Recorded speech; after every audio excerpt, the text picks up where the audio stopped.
All right, I wanted to record a quick video because I just got a comment saying that, hey, don't you need a job with income so that you can go to the bank and get a loan so you can buy your investment property? Like, that's a big misconception that a lot of people have, that you have to have this W-2 job that produces this income so that you can get a loan. I mean, that may be true if how you want to buy investment properties is by going to a bank.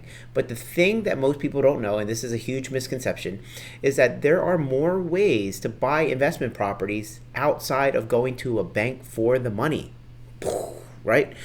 There are other sources of money for you to invest in properties. And today I'm going to go over a couple of different ways that you can go about buying investment properties even if you don't have a W-2. So that's why I like to tell people that it's okay if they want to escape their 9 to 5, because you don't need that income in order to buy investment properties. So here we go. All right, so I'm going to be doing this live. I have nothing scripted. I don't even have this deal scripted, right? I don't even have this deal scripted, but let's go into it. All right, so let's see. If I wanted to buy this property, okay? So here we go. That's the property I want to buy. How do I buy this? Typically, people want to go to the bank and then they go get a bank loan and they put like 30% down or 20% down or whatever, and that's how they do it, right? 30% down payment. So if this property were $200,000, then that means it would be $60,000 down. If you keep putting $60,000 down on every deal, you're going to run out of money. That's a problem. So that's why I'm trying to tell you about other ways to invest in real estate without using bank money, without doing this kind of thing, right? So first off, let's talk about, let's go subject to, okay? So this property here, right? This property they want to sell for $200,000, as we just spoke about. But here's what's cool. They have, I don't know, $180,000 mortgage, right? There's a $180,000 mortgage in place. Most people, I think the stat is like 80% of people have a mortgage on their house that they're trying to sell. So there's a good chance that you're going to come across a person who's trying to sell the house and they have a mortgage. So imagine $180,000 mortgage. That means if they were to sell the house, and not including any closing costs, I just want this concept to be very simple for you, not including any closing costs, that means that after they sell the property, after you buy it, they're going to walk away with $20,000, okay? They're going to walk away with $20,000, and if they walk away with $20,000, it's like, okay, that's all they're expecting. So is there a way that you can buy this property and only have to bring the $20,000? And the answer is yes, right? So this is called a sub 2, right? This is short, sub 2. Really, the long word is subject to, and it's subject to the existing mortgage. So what that means is we're going to leave it in place, right? We're going to leave that 180 in place. You are going to continue to make the payments every single month. And then they get to sell the house and they're going to walk away with the $20,000 that they're expecting. So then how do you come up with the $20,000? Well, maybe before you even get started with all of this, you get a line of credit. So could you go to the bank, or could you go and get a line of credit, right?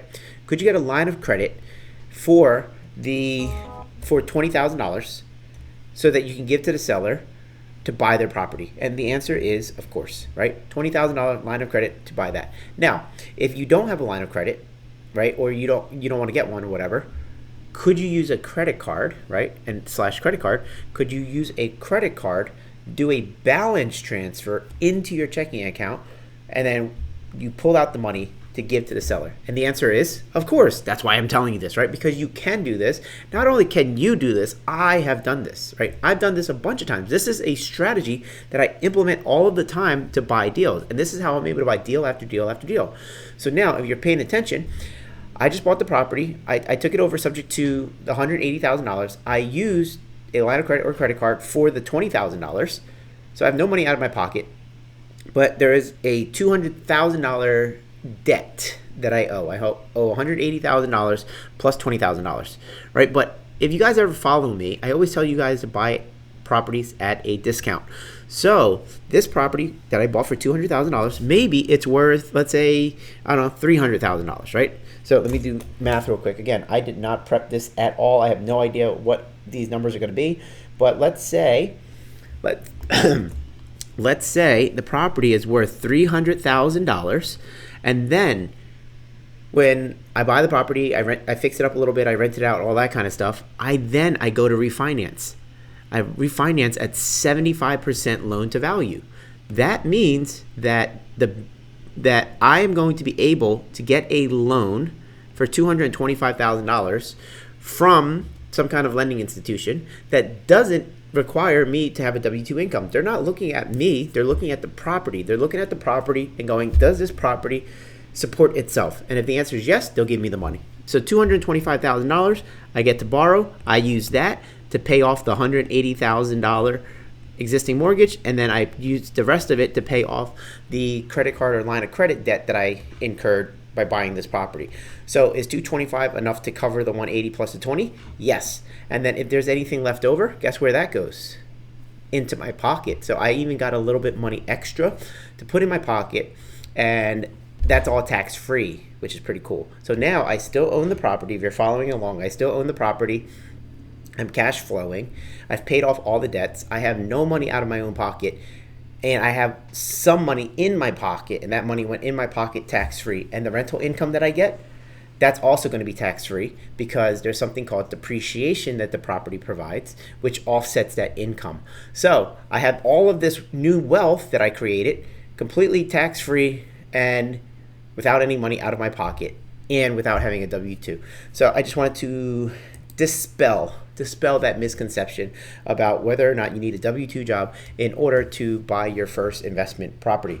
So if that was interesting to you, feel free to reach out to me, honezone.com/apply, right? And you guys can apply to see if you can be a part of my education program, where I teach you guys strategies just like this so that you can start building your portfolio.